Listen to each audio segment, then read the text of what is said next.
আজকে আরো একটা ব্যাগ তৈরি করে দেখাবো। এটা কমপ্লিট ভিডিও রয়েছে, ব্যাগের কাপড় বসানো এবং চেন বসানো সমেত। আজকে ব্যাগটা তৈরি করছি ডবল সুতোয়। আমি একটা সুতো দিয়েও ব্যাগ তৈরি করি, আর যখন কাস্টমাইজ ব্যাগ তৈরি করতে হয় তখন আমি ডবল সুতোতেও তৈরি করে দিই। এটা কাস্টমাইজ ব্যাগ। এই ধরনের ডিজাইন এর আগে একটা দেখেছেন, তখন ক্রিস্টাল পুঁতির সঙ্গে ব্যাগটা তৈরি ছিল। এখন পাল পুঁতির সঙ্গে তৈরি করেছি। এখানে 8 mm পাল পুঁতি নিয়েছি, নিয়ে কাজটা করছি। আর রাইস বিড রয়েছে, রাইস বিডগুলো কিন্তু 6 mm। দেখুন এখানে ডবল সুতো রয়েছে। যখন আমি ফোম ইউজ করি তখন আমি একটা সুতোয় ব্যাগগুলো তৈরি করি, যখন আমি ফোম ইউজ করি না তখন আমি ডবল সুতোয় ব্যাগটা তৈরি করি। ডবল সুতোয় ব্যাগ তৈরি করতে গেলে একটু সময় লাগে।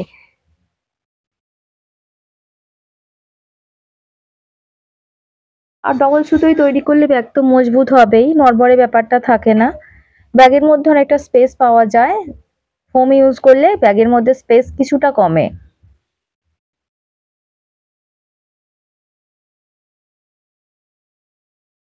আর একটা জিনিস এখানে দেখিয়ে দেব, এর আগের ভিডিওটা আমি ডেসক্রিপশন বক্সে শেয়ার করে দেব।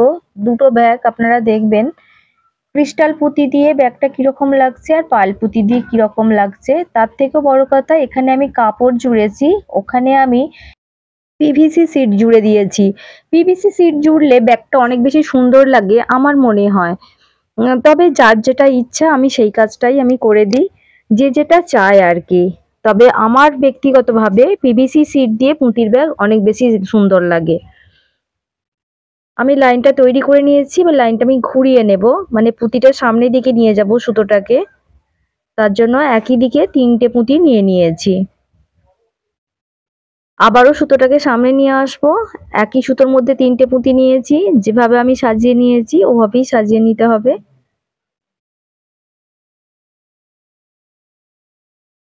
এবার বাঁ হাতের সুতোয় একটা করে পুঁতি কমন নেব, আর ডান হাতের সুতোয় দুটো করে পুঁতি নেব।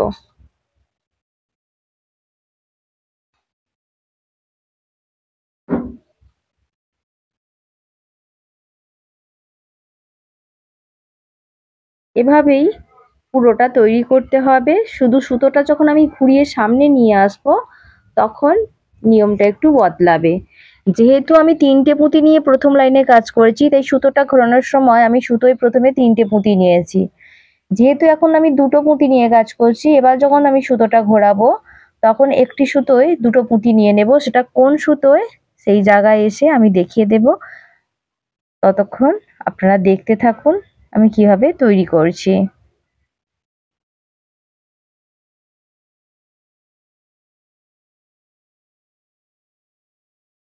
কিছুটা আমি স্কিপ করে নিয়েছি, এবার আমি সুতোটা ঘুরিয়ে সামনে নিয়ে যাব। এই কারণে বাঁ হাতের সুতোয় আমি দুটো পুঁতি নিয়ে নিচ্ছি।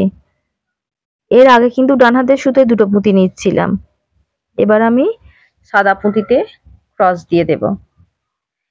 এবার এখানে আমি আবারও সুতোটা ঘোরানোর জন্য 3টে পুঁতি নেব। এই ঘোরানোটা প্রত্যেকবারই 3টে পুঁতির হবে। আবারও আমি কিছুটা কাজ দেখিয়ে দিচ্ছি, যেহেতু নিয়ম একই আছে পুরো দেখিয়ে দেওয়ার আর দরকার হবে না।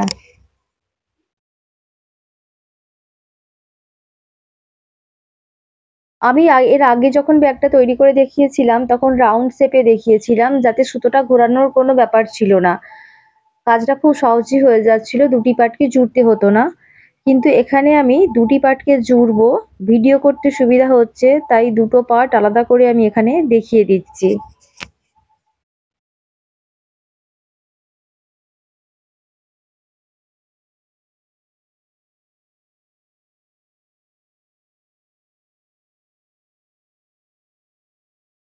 দুটো পার্ট আলাদা করে তৈরি করলে কতগুলো পুঁতি নিয়ে ব্যাগ তৈরি করছি সেটা আর গোনার দরকার হয় না, কারণ দুটো পার্ট তো আমার সমান হবে, সেক্ষেত্রে কোনো সমস্যা নেই। কিন্তু আমি রাউন্ড শেপে ব্যাগ তৈরি করতে গেলে সবসময় আমায় জোড় পুঁতি নিতে হবে, অর্থাৎ জোড় সংখ্যার ফুল নিতে হবে, তা না হলে ব্যাগ কিন্তু বাঁকা হবে।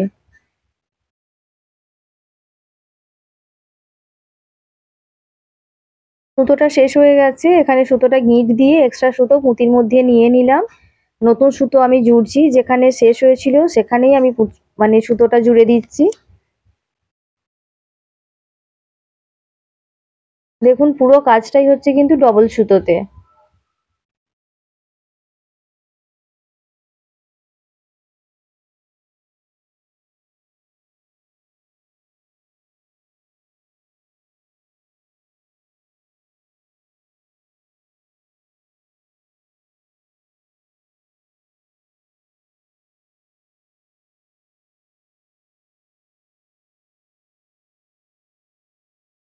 যে কোনো কালার এখানে কাস্টমাইজ হয়ে যায়, ডিজাইন এক রেখে।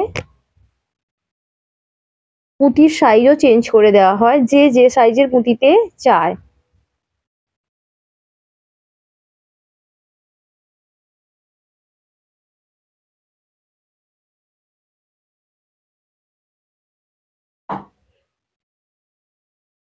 কিপ করে নিয়েছি, আমি তৈরি করে নিয়েছি দুটি পার্ট। এবার দুটো পার্টকে আমি জুড়বো, তার আগে হ্যান্ডেলটা জুড়ে নেব, তা না হলে ব্যাগটা করতে একটু অসুবিধা হবে। ব্যাগ তৈরির কয়েকটা স্টেপ আছে, সেগুলো ঠিকঠাক ফলো না করলে ব্যাগ তৈরি করতে একটু অসুবিধা হয়। আমি একটা হ্যান্ডেল জুড়ে নিয়েছি আগেই, আর একটা আছে, আমি এখনই দেখিয়ে দেবো কিভাবে হ্যান্ডেল জুড়ছি। যেহেতু ব্যাগের সাইজ এখানে বড় আছে, তাই এখানে আমি দুদিক থেকে পুঁতিগুলো গুনে দেখে নিচ্ছি যে কোন জায়গায় হ্যান্ডেলটা সেট করলে ব্যাগটা ঠিকঠাক থাকবে। আর এখানে আমি ডবল সুতো নিয়েছি, তার মানে 4টে সুতো যাবে ব্যাগের মধ্যে দিয়ে, মানে হ্যান্ডেলের মধ্যে দিয়ে। আমি যেভাবে হ্যান্ডেল জুড়ছি ওভাবেও জুড়ে নিতে পারেন, নয়তো এখানে নিজের মতো নিয়ম প্রয়োগ করতে পারেন।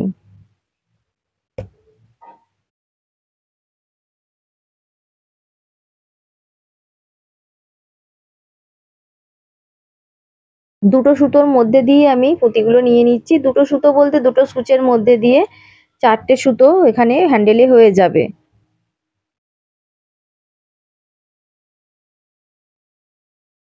এবার এখানে আমি আমার মতো পুঁতি নিয়ে নিচ্ছি, আপনারা চাইলে হ্যান্ডেলটা একটু বড়ও করে নিতে পারবেন।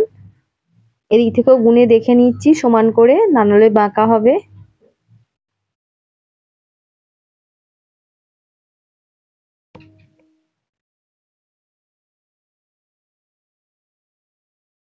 এখানে সুতো অনেকটা বেশি রয়েছে, সুতোটা আমি এখানে কেটে নেব না, সুতোটাকে আমি আরো একবার হ্যান্ডেলের মধ্যে ঘুরিয়ে নেব, তাহলে হ্যান্ডেলটা অনেক বেশি মজবুত হয়ে যাবে।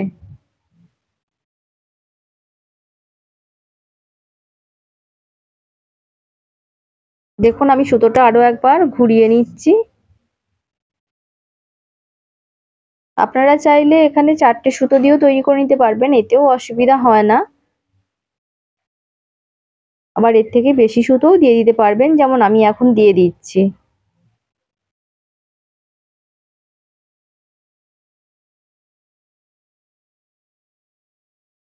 এবার আমি এখানে গিট দিয়ে দেব। এখানে আমি পুঁতির মধ্যে দিয়ে সুতোগুলো সেইভাবেই নিচ্ছি যেভাবে পুঁতিগুলো সাজানো আছে, যাতে পুঁতির মধ্যে কোনো রকম টান না পড়ে।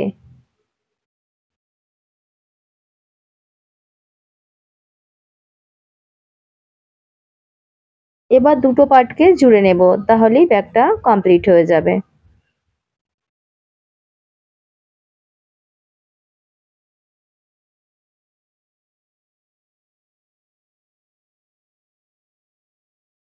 একটা পুঁতির মধ্যে আমি সুতোটা আগে নিয়ে নিয়েছি এক সাইডে।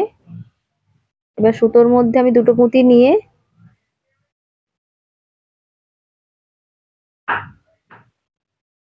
আবারও অপর সাইডের পুঁতিতে সুতোটা আমি নিয়ে নিচ্ছি।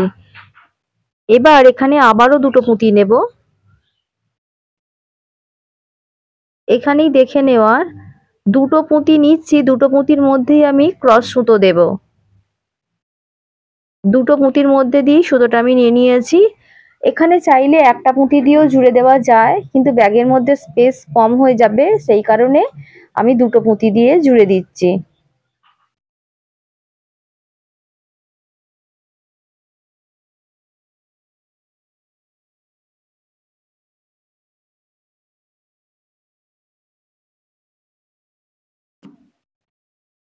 এই নিয়মেই পুরো রাউন্ড জুড়তে হবে, আমি কয়েকটা দেখিয়ে দিচ্ছি ব্যাগটা ফোল্ড করা পর্যন্ত।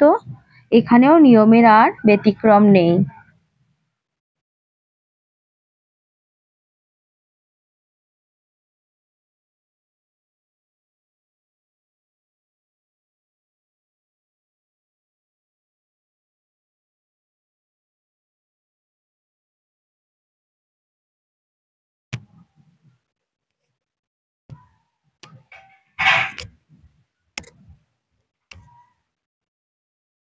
পুঁতির ব্যাগ তৈরি করা খুবই সহজ, একটু নিয়ম জেনে গেলেই যে কোনো ডিজাইন পরপর তৈরি করে নেওয়া যায়। কারণ এই ব্যাগ জোড়ার কাজটা প্রায় একই হয়, ডিজাইনগুলো বদলে গেলেও। তাই একটা ব্যাগের অনেক পার্ট দেখে নেওয়ার পর পরের ব্যাগটা তৈরি করা খুব সহজ হয়ে যায়।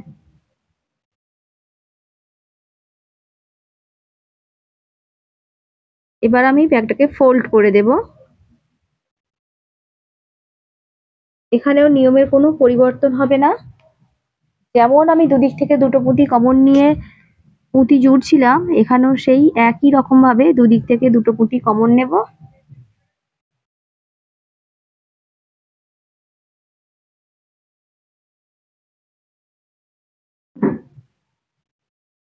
আর দুটো পুঁতির মধ্যে সুতো ক্রস করে দেব। নিয়ম একই থাকবে, তাই এখানেও আর অনেকটা দেখিয়ে দিচ্ছি না, অনেকটাই আমি দেখিয়ে দিয়েছি।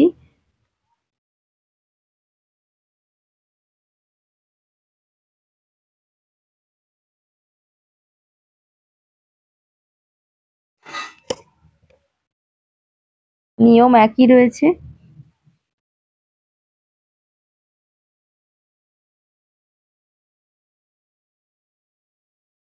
আমি স্কিপ করে যাচ্ছি। দেখুন ব্যাগটা আমার কমপ্লিট হয়ে গেছে। এবার ব্যাগের মধ্যে কাপড় জোড়া চেন বসানো বাকি রয়েছে, আমি সেটাও এখানে করে নেব। দেখুন ব্যাগের ভিতর থেকেও কত সুন্দর ব্যাগটা দেখতে লাগছে। এই অবস্থায় যদি পিভিসি সিট জুড়ে দেওয়া হয় ব্যাগটা অনেক বেশি সুন্দর লাগবে। কাপড় ঝুললে খারাপ লাগবে সেটা না, প্রত্যেকের একটা আলাদা আলাদা পছন্দ আছে।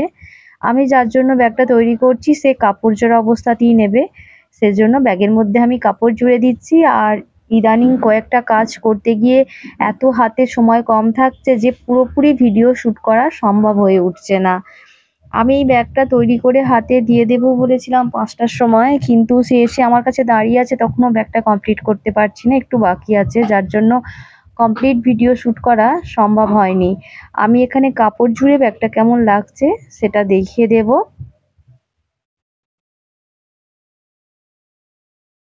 ব্যাগের সাইজটাও যথেষ্ট বড় হয়েছে, ব্যবহার করতে অনেকটাই সুবিধা হবে। এখানে সাদা কাপড়ে সে ব্যাগটা নিতে চাইছে, তাই আমি সাদা কাপড় জুড়ে দিয়েছি।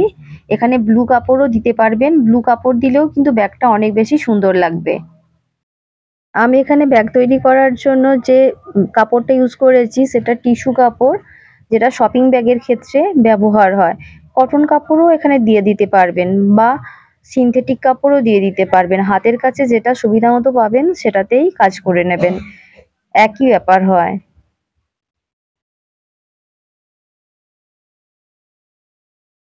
ব্যাগে কাপড় জোড়ার অনেক ভিডিও রয়েছে, আমি একটা এখানে ডেসক্রিপশন বক্সে শেয়ার করে দেব, আর নেক্সট টাইম আরও যখন তৈরি হবে তখন দেখিয়ে দেব। আজ এই পর্যন্তই, টাটা।